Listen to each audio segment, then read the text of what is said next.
back to another New Fools podcast. We got the infamous Sans Blue player, Fuck, I fucked it up. We got the famous Sans Blue player, Huntalicious, Hunter, whatever you want to call him. I fucked all that up. Doesn't matter. Keeping it all in. What's up, man? How you doing? I'm doing good. It is Huntilius for all those who don't know me from the Discord scene. Yeah. But I go by Hunter. So you'll see me trolling around in any of the random Discords. I'm in way too many of them. There's too many. Me too. Yeah, we played a few TTP games. That's where I met him, and he's a menace. He's so good. I've never had a bad experience playing with him. If editing doesn't work, we have a little bit of an issue. He's upside down for me, but hopefully for you guys I fixed it. But if not, we're just going to Spider-Man kiss. So break the ice. Fine with me. Yeah, break the ice, man. How'd you get into Magic, man? What year? What set? I love asking people this question. So I started playing Magic back in Dark Ascension. So I've been playing about 13, 14 years now. Yeah, roughly. That was 11. So I've been playing since I was about 10 years old. Cool. My local store had free F&M. My dad bought me a stupid starter deck, and he would drop me off at F&M at 5 o'clock on a Friday and disappear for 5-6 hours, and I just had fun. Playing at a store, getting my butt kicked. It was great. Yeah, it was a bunch of the people I play with now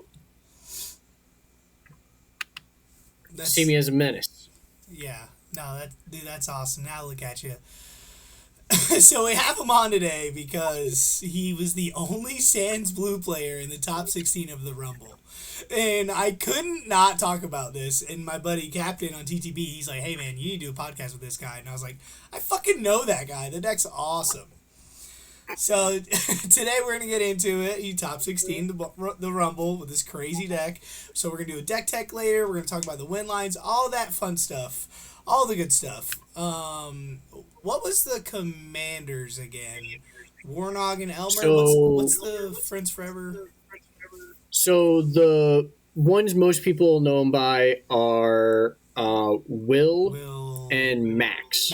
Will and Max. But the in-universe commanders are going to be Wernog and Elmar. Most people who are in the CEDH scene will know Wernog Bjorna or Will and Lucas. Yeah, those are the blue farm colors, that is right? the Sans green pairing. Yeah. That's the one most people are used to. Gotcha.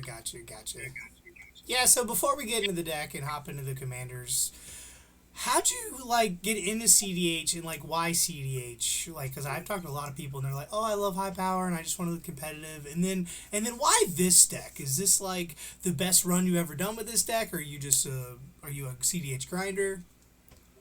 So, the big thing that got me into CDH is I have always been a competitive 60-card player. So I've always been standard, modern, legacy. I've always been one of those players that like competitive. But during the whole COVID thing, not a lot of events were firing, so it was more or less just casual table pods at that point of Commander. And my play group was starting to get into Commander, and because all of us were 60-card grinders, we just slowly started creeping up the power level until all of us were at CEDH before we knew what CEDH was. Yeah. And we were sitting there at CEDH games, and it was just games were ending on turn 3, turn 4, and some people weren't enjoying it until we were told we were actually at a CEDH table. For reference, the first CEDH commander that I fully built was Urza. Me too. I was playing Urza before the Paradox engine ban. Oh, really? I was later. I was 2021, 2022. So, I am in full belief that Urza is the reason Paradox engine is on the ban list. Yeah. Urza got released, and then a month later, We got Paradox Engine was banned. So yeah. if that doesn't tell you something, I don't know what does. But I have always enjoyed the infinite mana outlets in the command zone, in some form or another. Yeah. Those have always been the decks that I gravitate to. I've Me tried a too. bunch of other decks. Blue Farm's been one I've tried. Rogsai I've played, but the lines are too linear for me, and that's why I've never liked those decks. It's Hmm. you find your A and B in the deck, and you're done. But everybody Boring. knows they're Sweet. coming. Yeah. Right. Right. Yeah. Everybody knows what's happening. Hmm. You find your A plus B, and you're done. And Yeah. there's nothing wrong with that. That's a great way to play. A lot of people like that, but sadly, that's not for me. I enjoy having extra options. So when you have a infinite mana outlet in the command zone, um, you get to find your A plus B combos, but the C part of your combo is always going to be your commander, which Yeah. you always have access to. So it makes deck building a lot more interesting because you can throw in A plus B combos that work with different cards. So think the Devoted Druid lines that Thrasios decks are using right now. You can use Hazel's Brewmaster. You can use Swift Reconfiguration. You can use Machine God's Effigy and One with the Stars. So there's a bunch of different cards that you have options that work with Devoted Druid and your commander that you can just funnel that into. So it allows for more diverse deck building within a single deck. The reason I ended up here on Wernog Elmar, specifically the Sans Blue pairing, was because the deck was unexplored. When I first started playing it, the only person who had registered at an event placed 64th in both events, and it was the same guy. If you look at entries for this list throughout EDH Top 16's history, there's only going to be like maybe 20. Wow. And I'd say about 8 of them are the same guy.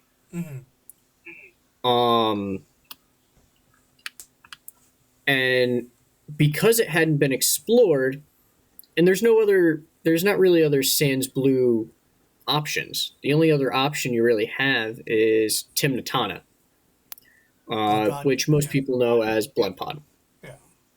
But the problem that I always found with Blood Pod, because that was the deck that I built right before I built Wernog Elmar, was that Timna and Tana's kind of useless. She doesn't really do anything.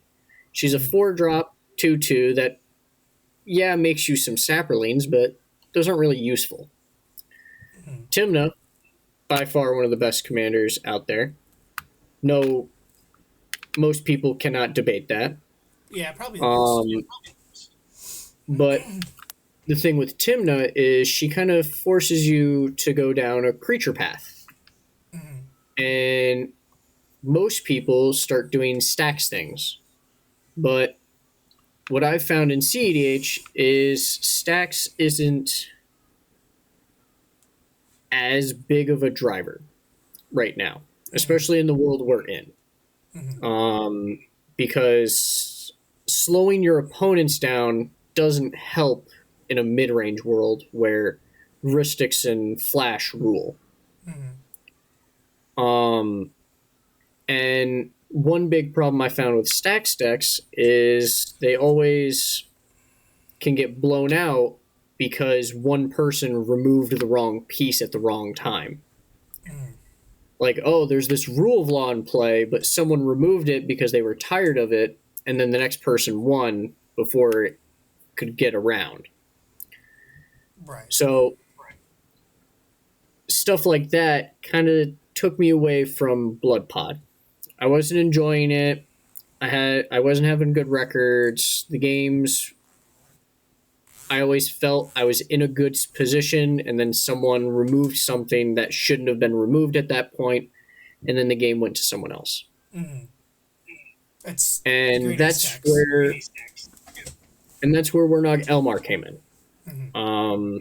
The big benefit to Wernog and Elmar is Wernog is a infinite mana outlet in quotations Mm-hmm. in the command zone. Because it itself isn't actually an outlet. You need something to flicker it.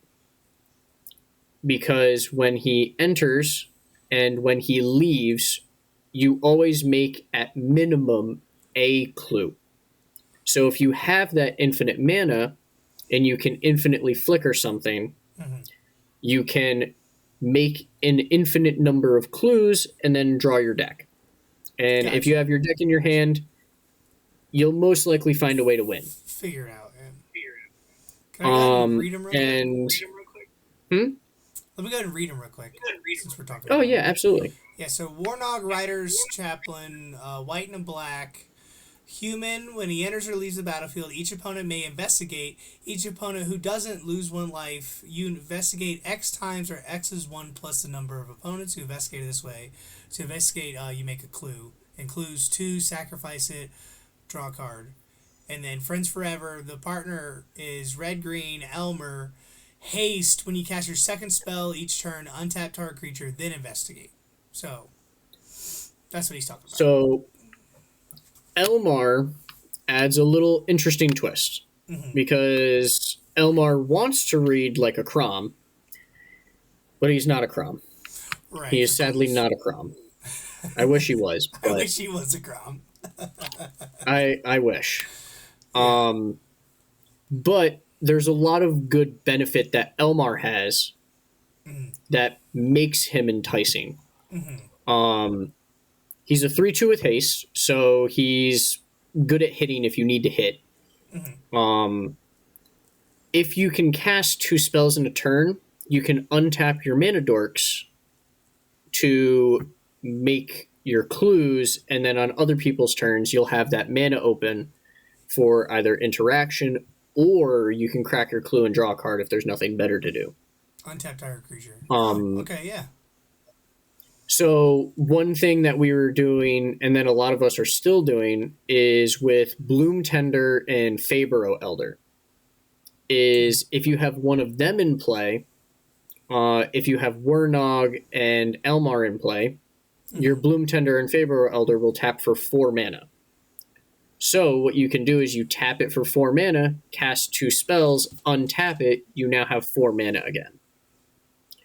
So it kind of has that Kinnan feel to it, kind of. It's not as good at all, but it has that feel of you're accelerating your mana a lot. Okay, and it's not nothing, because it is the second commander, right? It's not a Vial Smasher or a Silas. Like, that's something. Exactly. Yeah.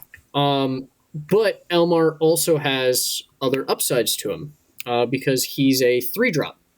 In the same thing that Bloodpot is doing, Tymna's a 3-drop. Mm-hmm. You'll turn your Tymna, and you'll go down the Birthing Pod lines. Mm-hmm. For those of you who do not know the Birthing Pod or Vivian on the Hunt lines, Vivian on the Hunt and Birthing Pod read roughly the same. Mm. They just work slightly different and play around different things. Mm. Birthing Pod 3 and a green Phyrexian, so you can pay 2 life or a green, is an artifact where you can pay 1 and a Phyrexian green and tap it to sacrifice a creature. You search your library for a creature with CMC, or converted mana cost, 1 plus the creature sacrificed, and search your library and put that creature into play. Yeah. So what you do is you'll sacrifice your 3-drop, and you'll go get Felidar Guardian. Felidar Guardian is 3 and a white for a 1/4 cat beast. that when it enters, you exile one of your permanents and put it right back into play. So what you'll do is you'll exile your birthing pod and put it back into play, and it'll be untapped for you to do this again. You can then sacrifice your Felidar Guardian to go grab Karmic Guide, which is 3 white for a protection from black 2/2 angel with Echo. And when it enters, reanimate a creature from your grave. So what you'll do is you'll reanimate that Felidar Guardian. You'll flicker your birthing pod again. And then you will sacrifice Felidar Guardian to go grab Kiki Jiki, which is 2 red for a Goblin Shaman. That is a 2/2 with haste that can tap to make a token copy of target creature, non-legendary creature you control. So you'll make a copy of your Karmic Guide. When the copy enters, you'll get your Felidar. Felidar will enter, and you will flicker your Kiki this time. When the Kiki enters, you can then make a token copy of your Felidar. When the copy enters, you'll flicker your Kiki, and you will present that loop, making infinite hasty Felidars. Yeah. Is the deck on that line? My version specifically is not, but in the Discord where we all brew the deck, there's about 4 or 5 different versions of the deck right now. Oh, okay. So we have people doing birthing pod things. We have people doing protein Hulk things. I'm doing the Turbo Reanimator list. Which is the one I would and play. Then, it's so good. So spicy. We do have someone working on a... it was originally an Abzan list, but what they did is they turned it into Wernog Elmar, like Aristocrats style list. And then there's a few other people doing other things with the list right now. Okay. I gotcha. So let's go ahead and I'm going to share my screen in a minute, and I kind of want to talk about the deck. So, okay, so now we know. Okay, so Sans Blue, you like it better than Blood Pod.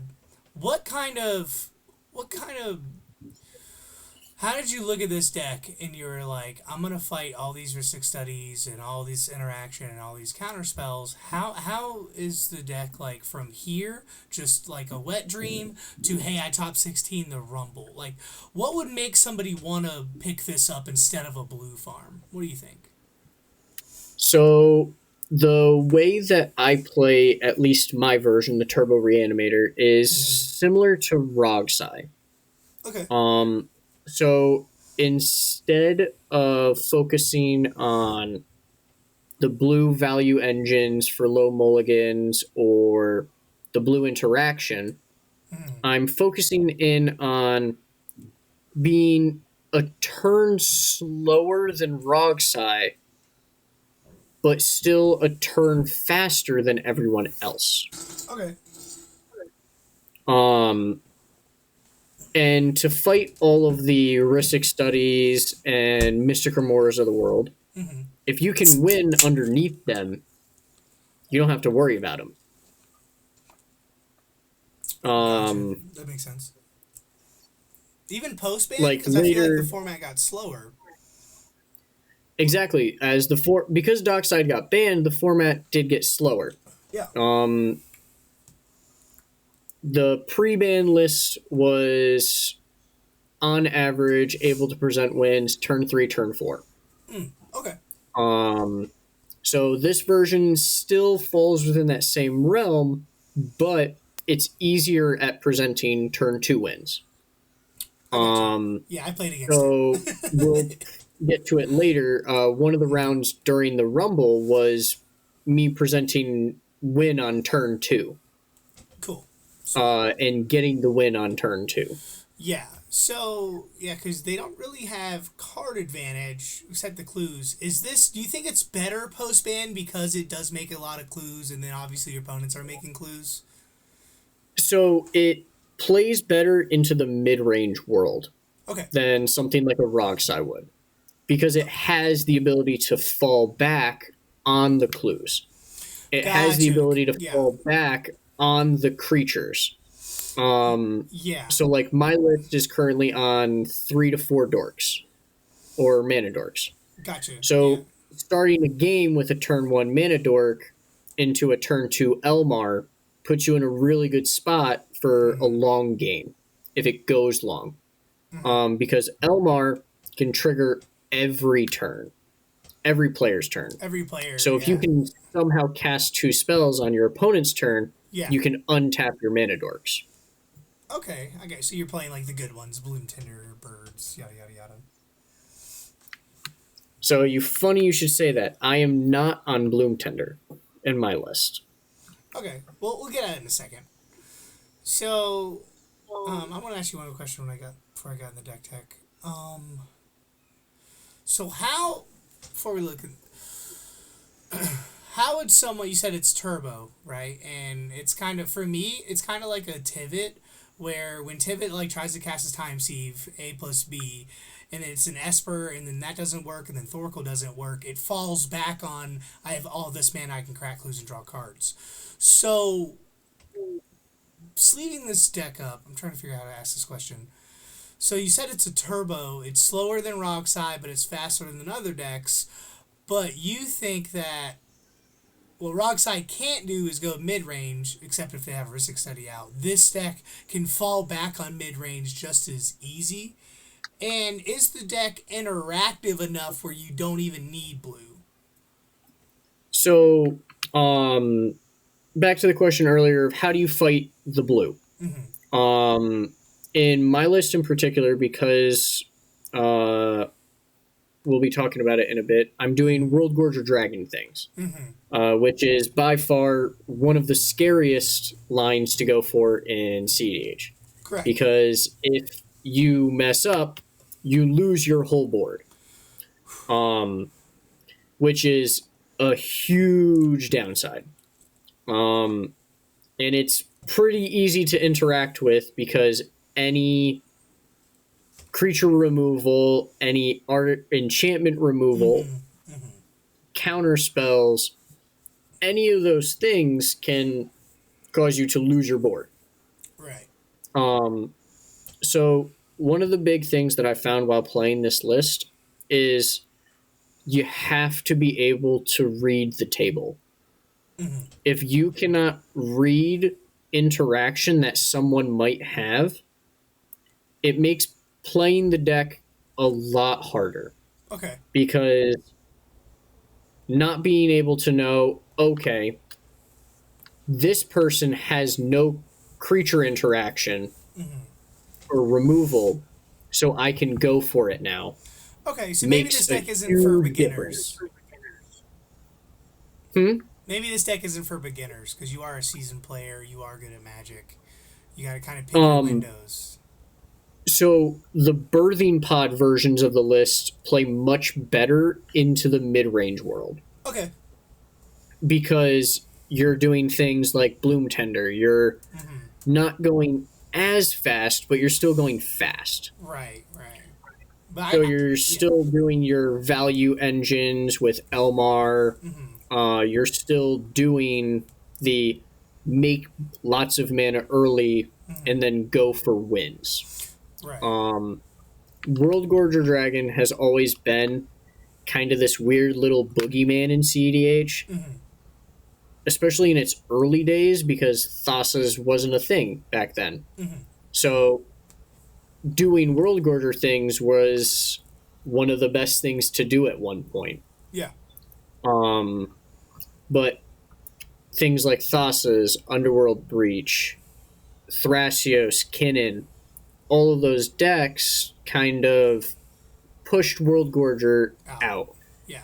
So, like, Worldgorger's kind of an old boomer tech for CEDH. But what you're saying is you're giving up the, hey, I can get blown out but you're probably winning more and faster than you are getting blown out. You're like, Correct. I'll play Worldgorger and win consistently turn 2, turn 3 instead of playing the slower game turn 4, turn 5 because it's mid-range hell. And you're willing to take that gamble, and obviously it's paying Correct. Part of the deck is that it is a gamble. You can do everything you need to prevent someone from being able to interact. And a Boseiju comes out of nowhere, and you lose your board. And sadly, none of the protection spells we have in Sans Blue get around a Boseiju. Deflecting Swat, right? But in my list in particular, to get around all the counter spells, I believe I'm on 8 or 9 silence style cards. Yeah. Well, let's get into it. Let's see. So. Can you see my screen?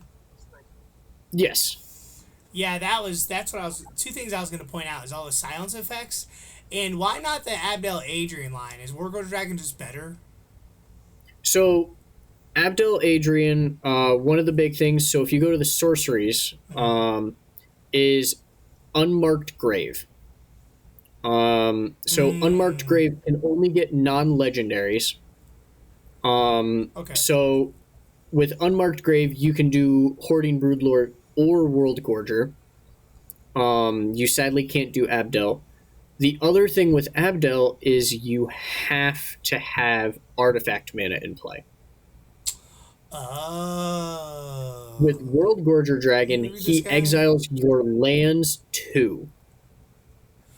Flying Trample enters the battlefield, exile all other permanents you control, leaves the battlefield, return the exile card. Okay, I see.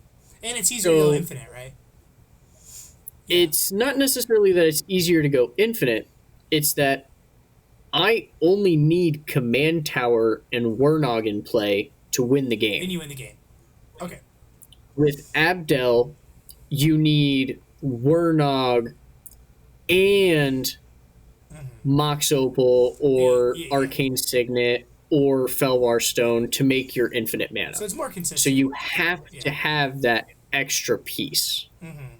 Yeah, since you don't have card draw in the command zone, well, I guess you do with clues, but like a Temna, you're sacrificing that. Like your whole deck is tutors, tutors and combos, and it's just like one demonic tutor and the game's over, or one unmarked grave, or one lively dirge. So let's kind of talk about it since I'm looking at it. So the whole deck is around Worldgorger Dragon, right? That's the main loop, and then infinite mana draw your deck. So the reason there's a name, the reason the name of the deck is Magda won't play with the dragons, but I will, is because one of the other decks I play is Magda, and one of the funny jokes is Magda doesn't play any dragons in its current iteration. Right. So and you're not a Magda in this list. I thought you would be. And I'm on Worldgorger and Broodlord, which are both dragons. So it's funny that the deck that most people associate with dragons, my list has no dragons in it. Yeah. And this deck is running dragons. Right. Yeah. But the two main lines that I go for in the deck are the Worldgorger Dragon, which is something that I will go for if I feel is open. Yeah. If there's no interaction. Or you have like a silence. Yeah, like if I have a silence up or there's a defense grid or an Autumn's Veil, those are the kinds of times where I'll feel more comfortable going for Worldgorger. And it's instant speed. Huh? Yeah, it's instant speed, right? Like with Dance of the Dead? Only if you're doing Necromancy. Necromancy, yeah. And if I don't feel like the Worldgorger is safe, sometimes I will just pivot to the Hoarding Broodlord lines. Okay, yeah, let's kind of get into those. So Worldgorger Dragon goes infinite with the enchantments Animate Dead, Dance of the Dead, and Necromancy. When they ETB and leave, they see each other, right? And then you can flicker infinite mana. I think Yep. everybody So knows what that pretty much. happens is the way Animate Dead and those three enchantments work with Worldgorger is when Animate Dead enters, it takes Worldgorger from your grave and puts it into play. Mm-hmm. The Worldgorger Dragon ETB goes onto the stack, which exiles your Animate Dead. Mm-hmm. Animate Dead has a clause that whenever it leaves the battlefield, you sacrifice the creature. Right. Yep. So, Worldgorger ETB, you lose all of your permanents, and then you sacrifice your Worldgorger. Right. So it would. The Yeah. Worldgorger has a leave the battlefield trigger that puts all of your permanents back into play. Mm-hmm. So your Animate Dead will enter again. So then you hold priority, right, and float all the mana. So you can hold priority here, but when the Animate Dead enters, it'll put the Worldgorger back into play, and then it'll put another ETB on the stack. And from there, you can float your mana. Gotcha. Yeah. The cool thing about this deck is if you have your commander out, you just need colorless mana. You just need a Grim Monolith. Correct. Or like a Soul Ring. Like you don't, a lot of those like Hullbreaker loops or like Cannon loops, it's like, okay, infinite colorless mana, fucking you find a Thrasios. This deck is just like, fuck around and find out. Like, the only downside if you don't have colored mana is the main win line at instant speed Orcish. is to Orcish Bowmaster. Yeah. Correct. Yeah, but then you could just. How do you stop the loop? So if there is any other creature in grave, in anyone's graveyard, that stops the loop. What if it isn't? If there isn't another creature in grave, you can force an intentional draw. Oh, okay. Well, you have If your whole you deck have in your no hand, way- right? At this point. Well, say you don't have anything in play other than your Animate Dead and your Worldgorger, and there are no creatures in grave. You cannot stop the loop, and nobody has interaction. It will create a series of infinite triggers that can never end, so it automatically forces the game to draw. Okay. Okay. There are a bunch of other instances of this, like Dan has a thing that happens with it. And there's a bunch of other cards that can force draws if they put infinite triggers on the stack. Yeah, but that's just got to be because you're drawing your whole deck. You can Kong the Weak, you can Dark Red, you can Entomb something. Exactly. You can, okay, let me just Dark Red Orcish. Okay, now Orcish, now do the, like, that's probably never really going to happen, but it could happen. Can you run me through the Hoarding Broodlord line?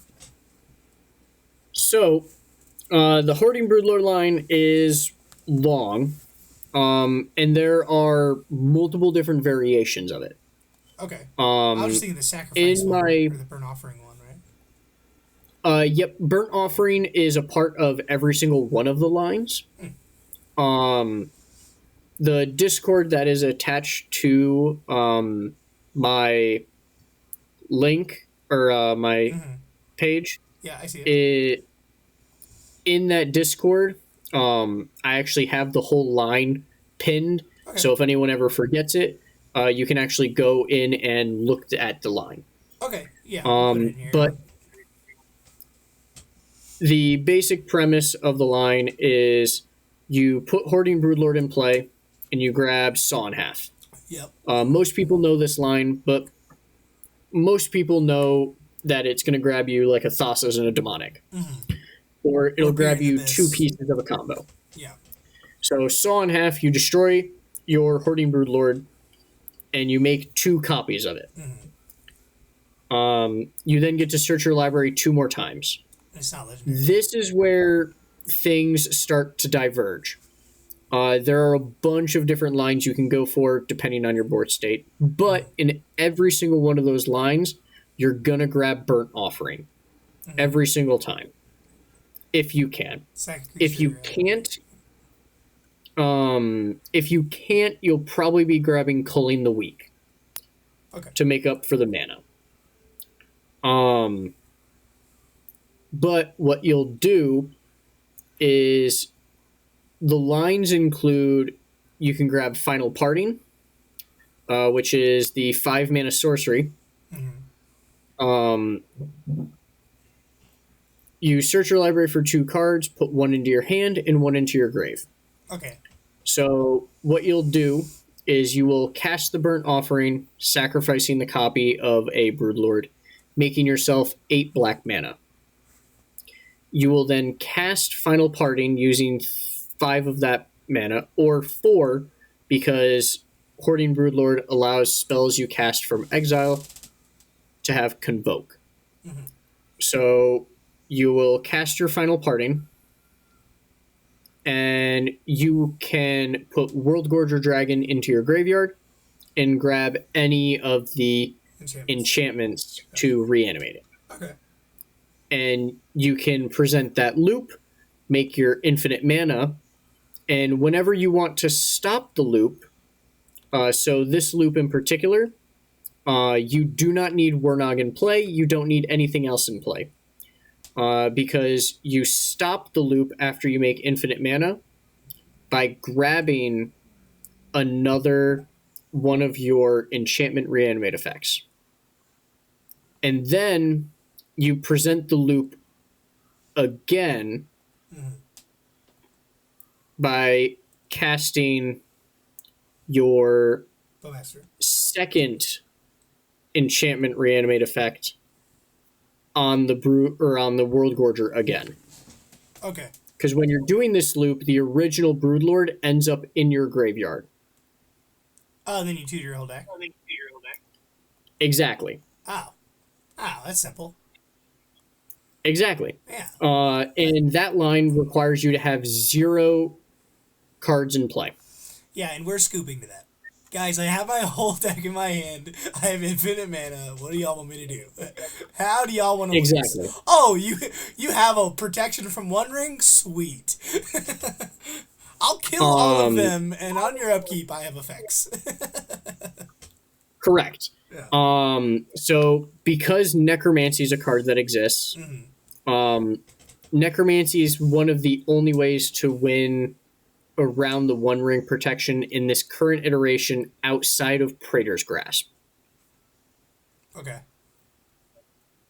Because if you have your entire deck in your hand, and there's at least one blue player at the table, they probably have Thassa's in their deck. Yeah. So, you can just go Praetor's Grasp their Thassa's and win with theirs. Oh, that's easy.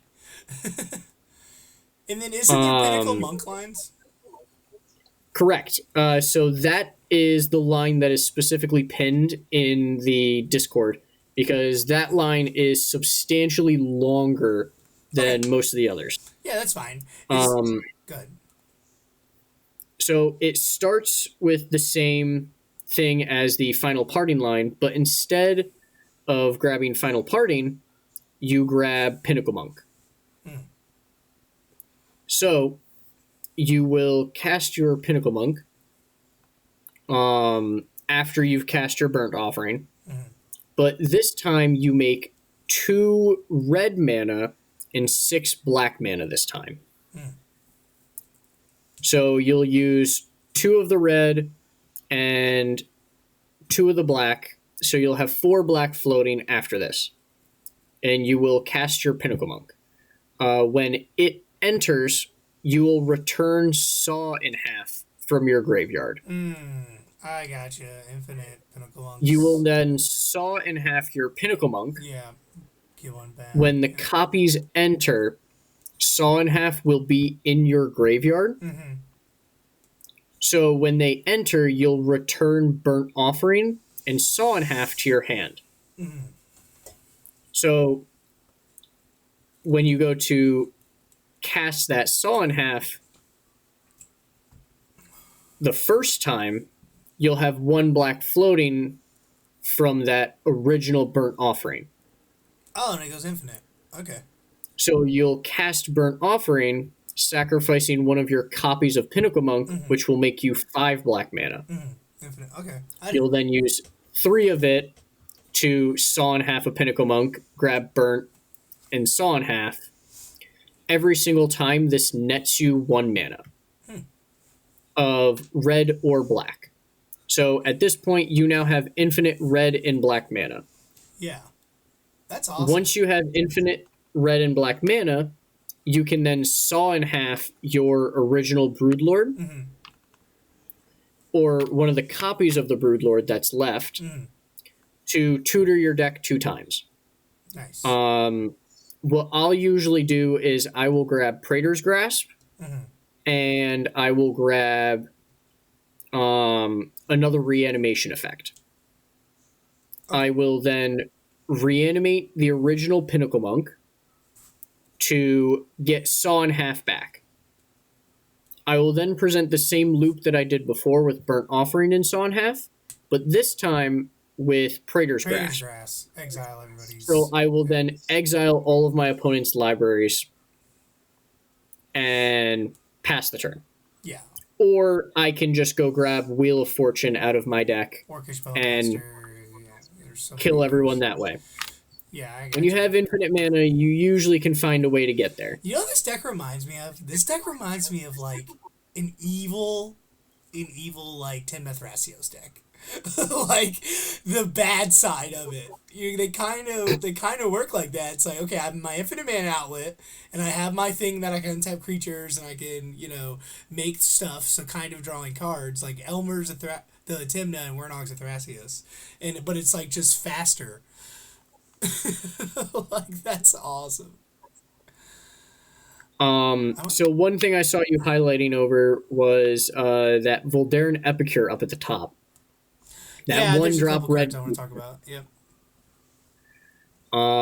So. Oh, it's an outlet. Most people who've never played Standard will never know this draft chaff common.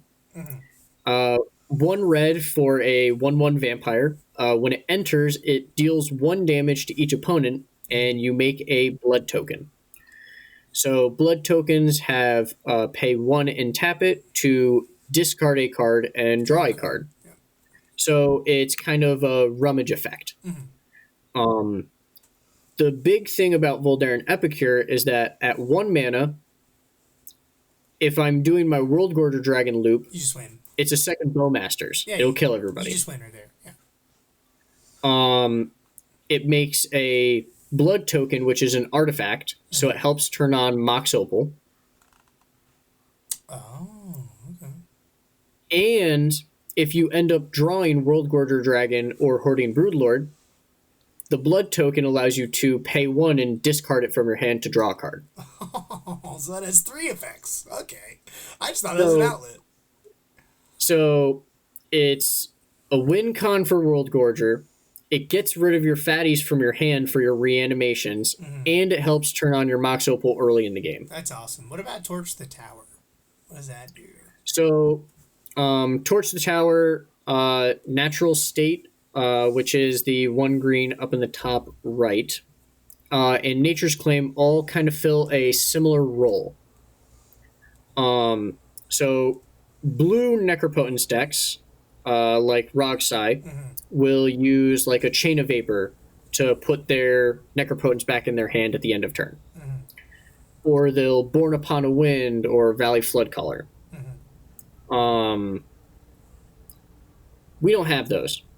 We don't have bounce effects. We don't have a lot of instant speed stuff. So we have to get a little creative. Nature's Claim, Natural State can deal with most, if not all, of the artifacts and enchantments that see play in CEDH right now. But they can also remove your own Necropotence. Okay, I gotcha. Torch the Tower fills a similar role, but it's only good at removing your own Necropotence because it has a nice little keyword there called Bargain. Sack and enchantment. So Bargain, as most people know it from Beseech the Mirror, you can sacrifice an artifact, enchantment, or a token as an additional cost. So, if, say, I Necropotence for 30 cards, and I have one red floating, if I cast Torch the Tower and I bargain it, sacrificing my Necropotence, even if Torch the Tower gets countered, the Necropotence is still gone. Gotcha. Because it's part of the cost. It's a part of the cost. And what's the main reason why you want to get rid of Necropotence? Is that because it shuts off your Broodlord anime deadlines? So, Necropotence, shutting it off isn't necessarily a huge deal. You don't necessarily need to remove it in order to try and present wins. It's that most of our lines do require, actually, all of the lines in this deck require Graveyard or top of the deck or top of your deck manipulation. Gotcha. Like with Citadel. Okay. So that's one of the big reasons I'm not on Necro Dominance, because Necro Dominance just completely shuts off your graveyard, while Necropotence only stops your discarding. Right. Yeah, I hate that card. But being able to remove your own Necropotence with an Underworld Breach in your hand is huge. Is that your backup win line? Just Breach. So Underworld Breach is kind of a value piece. Okay. That also accidentally just kind of works well in the deck. Because Grinding Station and Wernog are one of your win conditions. Because whenever Wernog enters during your Worldgorger loop, if you have Grinding Station in play, you can sacrifice the clues to mill your opponents out. So say you don't have Bowmasters or Voldaren Epicure anymore. Okay. You can then present this loop with Grinding Station to mill your opponents out. Okay, I didn't know that. Okay. Is there any other combo lines before we get into the Rumble that I need to know about? So Citadel. one of the lines that I know a lot of people don't know about is Stitcher Supplier Okay. and Culling the Weak. Oh. So with Culling the Weak, you sacrifice a creature to make 4 black. Stitcher Supplier, when it enters or leaves, you mill 3 cards. Okay. So with Underworld Breach, mill your old deck. Yeah. You always go neutral on cards in your graveyard, but you always go up 2 black mana. Yeah. So if you have 4 or 5 cards in your graveyard to begin with, when you go to start doing Stitcher Supplier and Culling the Weak, right, you can pick and choose what cards you want to leave in there at any given time. And in this deck, you can just wait until you get an Anime Dead. Right? Correct. You can leave your Worldgorger in grave, and you can keep going until you hit your Stitcher Supplier. Okay, so this is a real deck. Like, this isn't just a haha, I don't like blue. No, this deck has legs. It plays all the silence effects. It has mana. It has card draw. It's got... this is like Crick on steroids. And Tenma Thrasios, like, if you don't like blue. Like, this deck is fucking spicy. 25 lands. Okay. So it's a turbo deck at heart. And Mount Doom, is if you have a way to make red and black when you're presenting your Worldgorger Dragon loop, this is another way to win the game. Because Mount Doom, you can pay 1 a red and a black and tap it to deal 1 damage to each opponent. Gotcha. So every time you make your infinite mana during the Worldgorger loop, you can tap your Mount Doom to deal 1 damage, and then it'll come back untapped to deal 1 damage. Okay. So infinite mana, and then just Mount... It's kind of like those other ETBs. I'm a whole priority, float mana, correct. Tap Mount Doom. Okay, I'm going to let the Broodlord resolve, bounce, come back, 3 mana. Yeah, it's a land. It's not a creature. Okay. Yep. At one point, I was running Emergent Zone and Crop Rotation in the list. So I could just make my infinite mana, use crop rotation to put Mount Doom or Emergent Zone into play. Mm-hmm. With Emergent Zone, I can then just cast anything at instant speed, or just get Mount Doom and kill them that way. Yeah, no, I like that. I don't think this deck is low on win cons by any means. Oh, that's so good. I'm trying to think. There's something. So you're not in Emergent Zone, instant speed lines. Ad nauseum. I've seen a lot of ad nauseum. This deck doesn't need it because all the big stuff. So the big reason that I didn't do Ad nauseum is 5, one of the things with Ad nauseum 6. is it's good for instant speed. But most of the mana in this deck is permanent based mana. And when you don't have blue to protect your Ad nauseum, or you don't have blue for your flash speeds or those easy ritual based win conditions, I found that Bolas Citadel is better in your green variations of decks. Okay. Because all of your stuff is permanent based. Yes, there's a lot of spells, but most of what you're doing is permanent based. So with Citadel, you can kind of just churn through your deck, especially because I'm only on 24 lands and an MDFC. You very rarely run into 2 lands on top at any given time. Right. And even if you do, you usually have clues that you can crack to draw.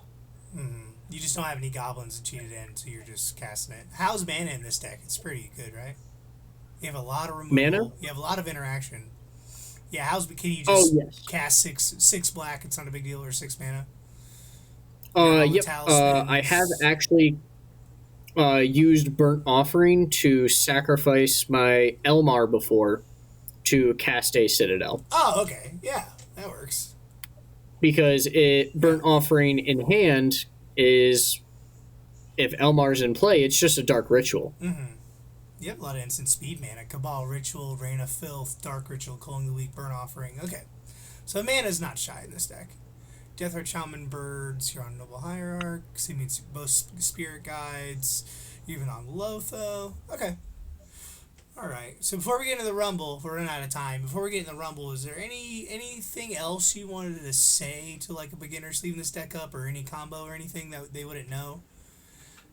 The big thing that I recommend with this deck is learning to read your opponent's hands.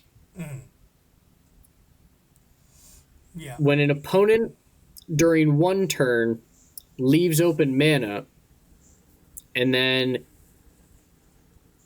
someone puts something on the stack, and you see them kind of hesitate about whether or not it should be dealt with, Yeah. you usually assume that they have something in hand. And you just want to keep that in the back of your mind before you start trying to go for wins. Gotcha. Yeah, don't, like, if you have a turn 2, dragon, like what I do too, when I play Sans Blue, I kind of like talk about it. Like, oh man, that'd be crazy if somebody went for it, and they were like, oh, well, they're not winning, and it's like, okay, thank you for free information. Exactly. So, like, when you're not in blue, you kind of have to feel out the interaction at the table. Yeah. You just kind of have to keep poking and prodding every so often, just kind of ask questions and just get the feel about what people are doing.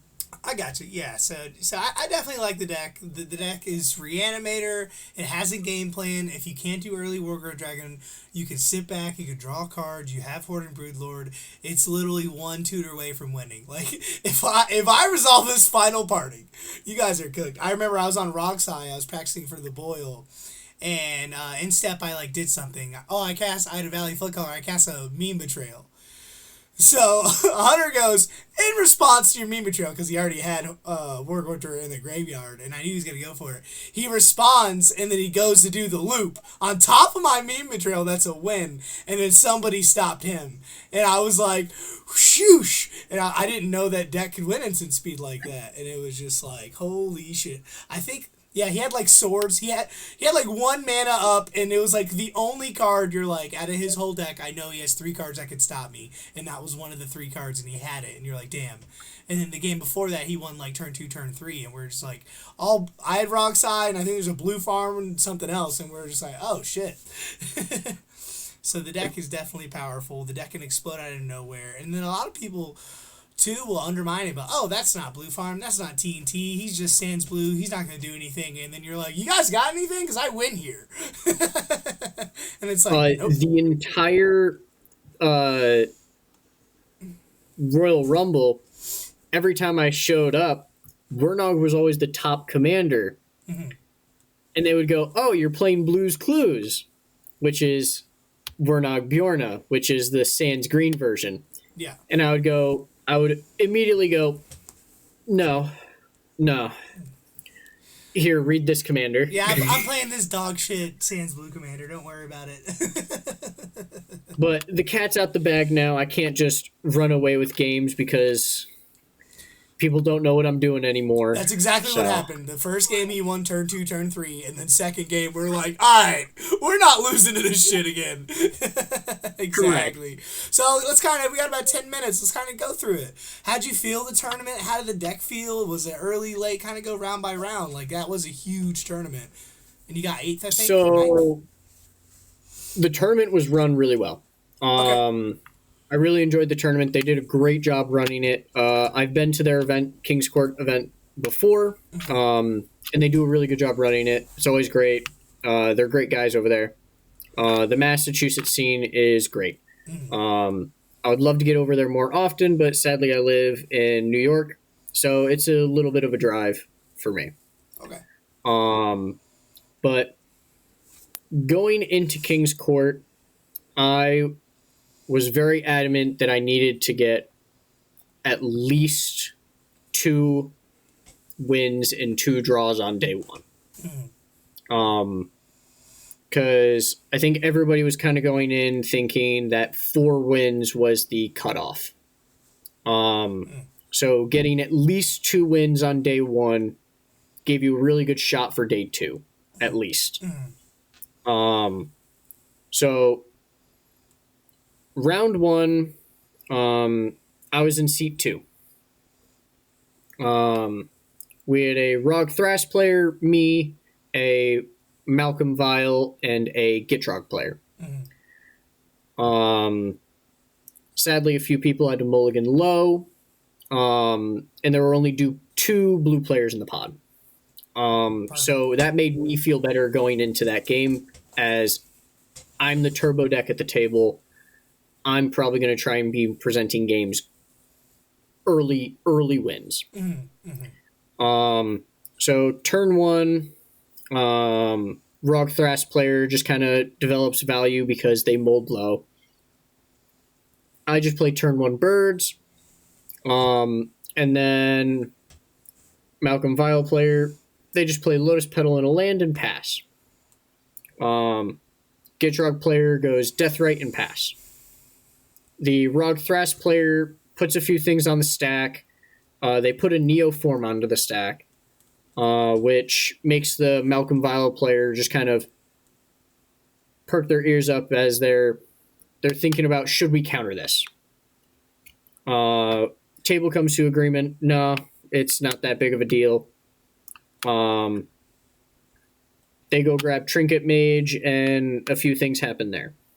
Go to my turn. I go Elmar, and one thing with Elmar is it feels counterproductive, but you want to leave your 0-drop mana rocks in hand if you're leaning towards Elmar. So you can untap. Because you can play Elmar, and then you cast your 0-drop to untap your dork.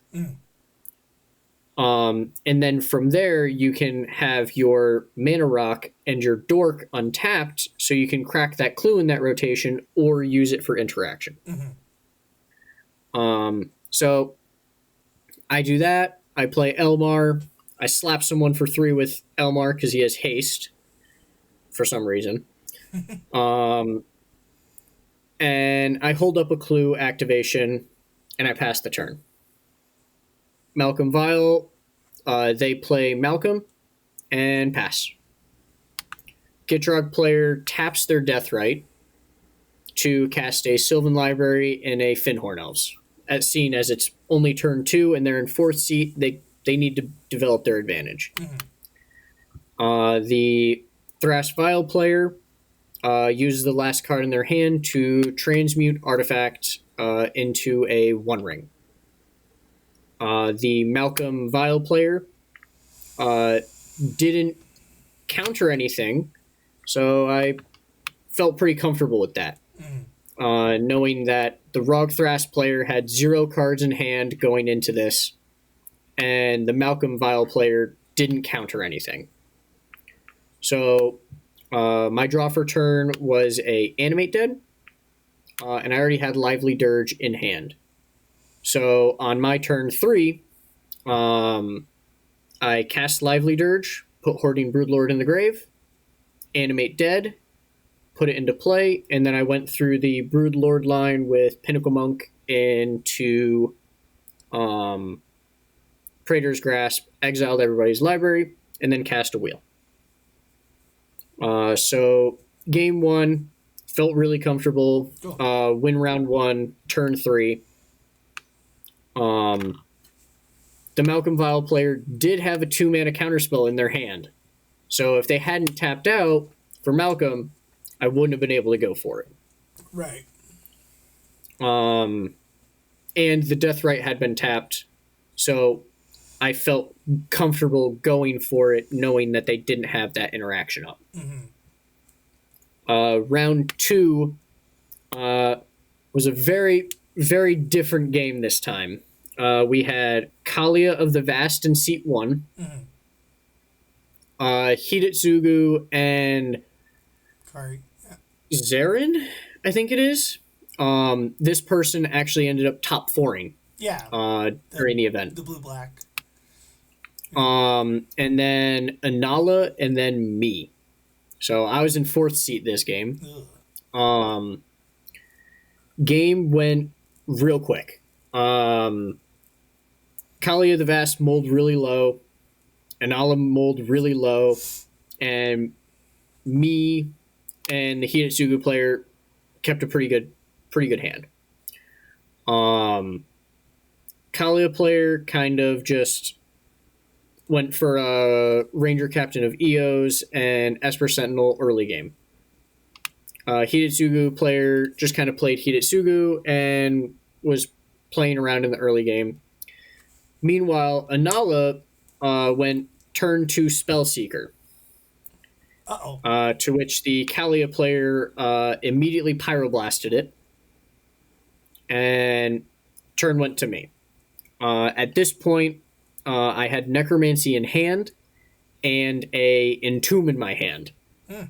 So I ended up just holding that up and passing the turn. Because there was a Ranger Captain of Eos in play, so if I went for one, I was just going to get stopped. And I didn't want to do that because I didn't have any of my outlets in play. So there was no reason for me to push yet. Mm-hmm. Kalia player just kind of plays land and passes. The Hidetsugu player then goes and copies their Hidetsugu. There's a big discussion about, do we counter this or do we let this resolve? And we end up deciding to let it resolve. And the Hidetsugu player then proceeds to cast a Rise of the Eldrazi. Oh, shit. For those of you who don't know, that is a 12-mana spell that says, take an extra turn, destroy target permanent, and draw 4 cards. At this point, the Anala player then proceeds to cast an Ad Nauseam in response, which then the Hidetsugu player also counters. Rise of the Eldrazi happens, destroying the Ranger Captain, which makes me feel better. And then the Hidetsugu player goes to take their next turn.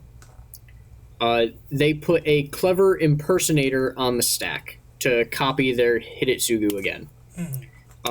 From here, I did not have the mana to cast the Entomb at this time. So instead, I tried to play it safe, and I was going to Necromancy the Ranger Captain of EOs so that the Hidetsugu player could not cast another spell. Right. In response, they saw in half their Hidetsugu. And then proceed to cast a Enter the Infinite with my Necromancy still on the stack. Oh, no. And that game ended very quickly. We all picked up after Enter the Infinite was on the stack. Yep, good game. Draw my deck. So, round 1, game turn 3. Round 2, game turn 4. Round 3, though. I was on the play this game. We had a Nimrus in seat 2, a TNT in seat 3, and a Timna Rog in seat 4. I went turn 1, Dark Rit, Necropotence. Both blue players passed immediately on it. Good game. I went, okay, paid 28 life. Yeah. Ended up with a hand that had Animate Dead, Entomb, Underworld Breach, Mount Doom, Mana Vault, Lotus Petal, and I forget what the last card was. The Nimrus player just plays a land and passes. Same with the TNT player. They go Shifting Woodlands, so tapped green source, turn 1.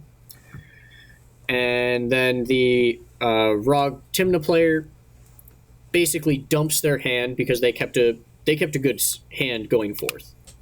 And then on my turn, I just played land, Entomb, Animate Dead. GG's. Because my land for turn 1 was Badlands, and my land for turn 2 was Mount Doom.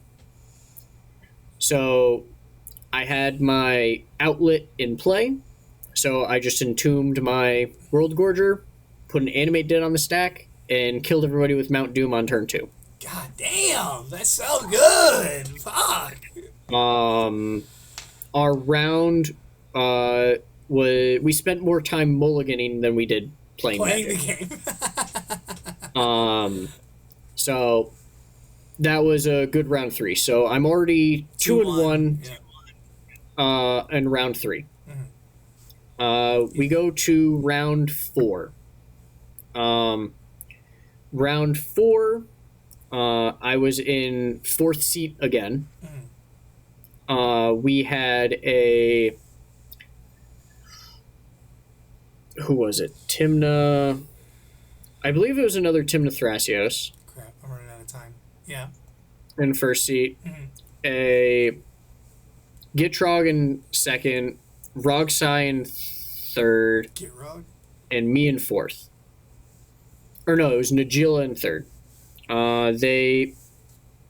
Premise of the game ended up Gitrog went for it, and one of the players at my table wanted him to play through the entire line because Gitrog is technically non-deterministic. Right. And game state changes quite a lot. So we had a judge come over, and the judge basically ruled that he would have to do it manually. Which just kind of shut the Gitrog player down.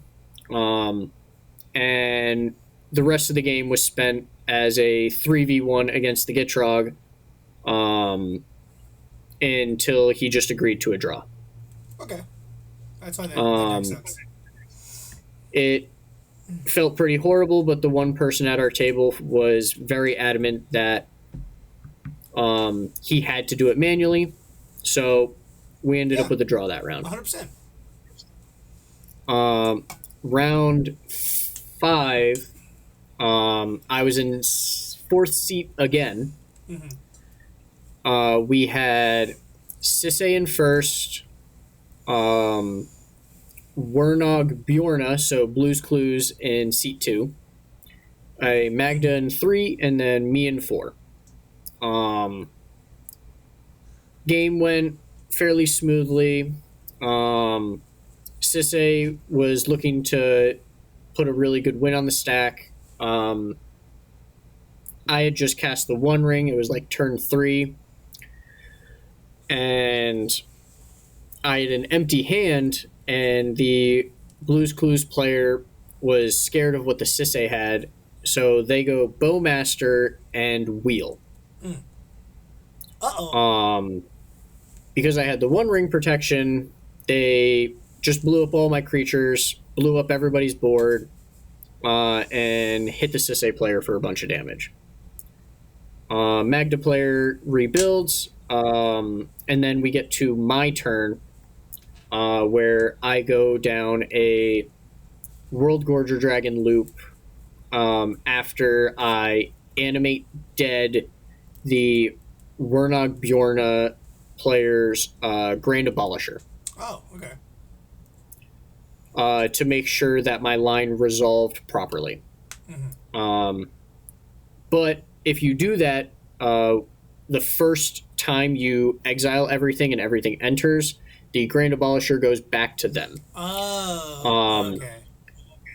But the reason I did that was to make sure that my Veil of Summer that I had cast resolved. So yep. I used their Abolisher to make sure my silence effect resolved.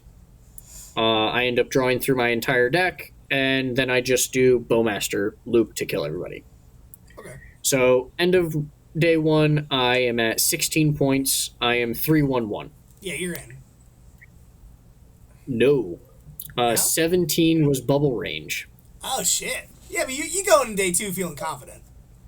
Oh, I am feeling great. Oh, you're here. Yeah. I'm feeling really good. 1 draw puts me in good bubble range, and 2 draws guarantees. If I get a win, I'm guaranteed, and I'm in like second or first seat. Yeah. So round 6 on day 2, Poor Soul was paired up into 3 people in the top 8, and he needed a draw and a win to get in. So he didn't want to take a game with 3 people in the top 8. So he decides, and everybody agrees, we'll just take this intentional draw. Sounds and good. He was just like, I'll hope for better pairings next time. Yeah. So I'm at 17 at this point. But I really want that win or that draw to guarantee my spot so I don't get bubbled. Yeah, right. We go to the next round, and I'm in 4th seat again. All of my opponents need the win in order to get in.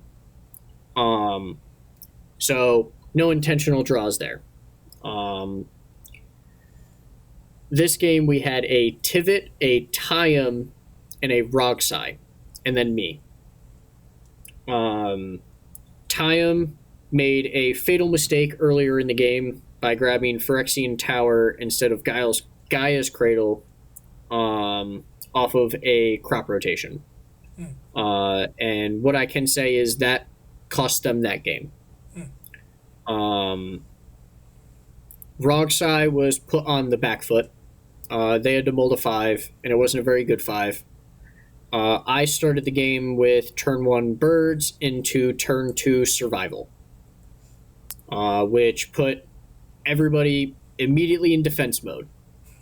To the point where the Rogsai player had to use their Wishclaw talisman to grab interaction to stop me. They gave the Wishclaw over to the Tivit player so that they could also grab interaction to stop me. So at this point, I look at the table and I go, I'm not going to try and present wins. There's so much interaction, I'm just going to go down values. So I end up going to grab Ranger Captain, put a Ranger Captain into play, and just start grinding out the long game. Using Elmar, Wernog, and Esper Sentinel to kind of push me through the mid to late game. instead of trying to present wins. Tyam ended up whiffing on 6 or 7 triggers on a sack outlet or cradle, and we ended up going to time that game. So I ended up 3-1-3 in Swiss. 18. Yeah. And my only loss was to one of the people in the top 16. So I was feeling really, really good. So semifinals, we had Wounded Satellite. Freedom Waffle, not Wounded Satellite. Freedom Waffle. Wrong person. In first seat. Will in second seat, me in third, and Max P in fourth. What decks are they playing? So Freedom Waffle was on Kinnan. Yeah. We then had Will on TNT. Tim Necrom, Blue Farm. Me on Wernog Elmar, and then we had Max P on TNT. Yeah. Everybody this game mulled low. Freedom Waffle mulled down to 5. Will mulled down to 6. I went down to 4. Oh, shit. And Max P kept a 6. Game started off with all 3 of the green players playing Mana Dorks on turn 1, and Blue Farm player on turn 2 slamming down a Curse Totem into 3 green players who have just only played Mana Dorks. So nobody was feeling happy at that point. And this was, for reference, this was a 3-hour, 45-minute game. 4 hours for semifinals. Almost 4 hours. Holy shit. That is almost the length of all of my other games together. Right. So my semifinal game was almost the length of all 7 of my rounds. That's crazy. Exactly. The game turned into a slogfest where Timna and Crom beats were the game. Everybody was just beating everybody. Freedom Waffle had 2 Ristic studies, Emergent Zone active the entire game. Nobody was paying for Ristic studies. It was just people dying to Croms and Timnas. People were copying Croms. It was just copy effects everywhere. Yeah. I, on the Multi 4, ended up just doing draw pass most of the entire game. I didn't hit my second land drop until about turn 5 or 6. But I had a Necromancy in hand, and my turn 1 draw was Worldgorger Dragon. So, what ends up happening is we draw, go, to the point where I end up just discarding 2 hand size Worldgorger Dragon. Nice. I then proceed to hold up instant speed Worldgorger Dragon loops for the rest of the game, but none of the blue players are throwing out interaction until it's too late. Will ends up casting a Demonic Consultation and exiles all of his win conditions for a Grand Abolisher. He casts his Grand Abolisher and ends up feeding Freedom Waffles, Ristic Studies, and Mystic Remora. So every time Will cast any non-creature spell, Freedom Waffle drew 3 cards. So he was Ancestral Recalling off of every spell. And they ended up besiegeing the Underworld Breach that he was going with, and he ended up having to pass the turn. Goes to me, I draw a pass. Max P then ends up putting a silence on the stack after Freedom Waffle has a Wandering Archaic in play, a High Fate Trickster, a Seedborn Muse, a Mirage Mirror. He just has everything going, has like 40 cards in his hand. Oh, it's over. Yeah. And the game just was over. Yeah. At the very end of the stack, when Max P stopped fighting with Freedom Waffle, I tried to just slam my Necromancy, see if I could do it at the end of the stack, and it just ate a counterspell, and that was that. Aw. You're something big So, right there. The entire game, I was just holding up that instant speed Necromancy, so as soon as one person went for it, I was just going to be able to try and sneak that win in over top of someone else. But sadly, nobody was blowing their interaction anywhere because everybody was good players. Nobody was just throwing away their counterspells. Right. So,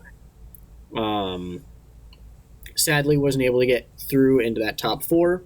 But it was still a great game nonetheless. Great politics, great talking through everybody. Yeah. Everybody paying their taxes, making sure nobody was feeding until that final turn. Well, your only losses are from the guy in top four and then the guy who won the whole thing. So Correct. You can leave that tournament with your head high, and now everyone's building this deck because of you. And I think that's something you can hang your hat on, and it's impressive. And hats off. Like, this deck is insane. Like, you were that close from winning. Like, holy shit. The main reason, like one of the biggest reasons I ended up bringing this deck, and the reason I wanted to bring it was because I felt that it deserved to be explored by more people. For reference, I've been on this deck for about a year now, and there was only about 7 of us working on the deck. Yeah, now it's on the map. And now it's on the map, and people better than me at deck building can now work with it. Yeah, good for you.